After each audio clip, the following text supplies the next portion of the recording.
Har bir insonning o'z hikoyasi bor. Kimdir uni ichida yashiradi, kimdir ko'zlarida olib yuradi. Ba'zi hikoyalar quvonch bilan yoziladi, ba'zilari esa sukunat va sabr bilan. Bugun biz siz uchun ana shunday hikoyalardan birini tayyorladik. Bu oddiy voqea emas. Bu yurakdan o'tgan, hayot sinovlaridan o'tgan, hislar bilan yozilgan bir qissa.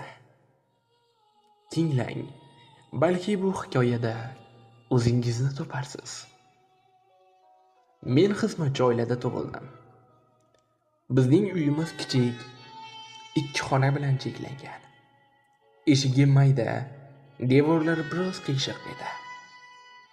Shu qiyshiq devorlar orasida hayotimizning oddiy, lekin iliq ritmi yashar edi. Qish kunlari sovuq, ammo bizning kichik uyning ichida mehr va samimiyat har doim iliq bo'lib turardi.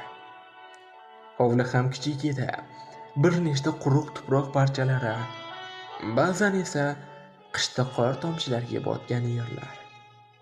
Shu hovlida biz bolalar qichqirib o'ynar, xonalar ichida esa onamizning yumshoq, ammo ishchi qo'llari bizni har kuni bo'sh qoldirmas edi.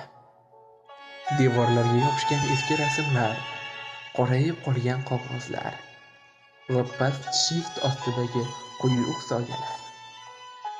Oddiy suv bilan botirilgan qattiq nonni yeb, tungi soatlarda sham yoqmasdan derazadan o'tgan tiniq yulduzlarni tomosha qilardik.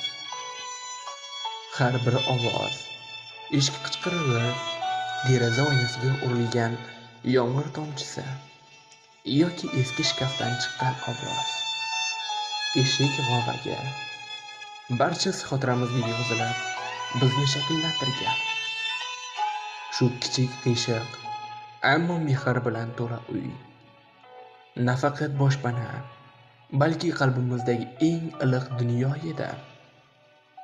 Tomdan tushgan muzli chakkalar oyoqlarimizni titratar, ammo yuragimizda iliqlik va mehr, sadoqat abadiy uyg'un bo'lib turardi.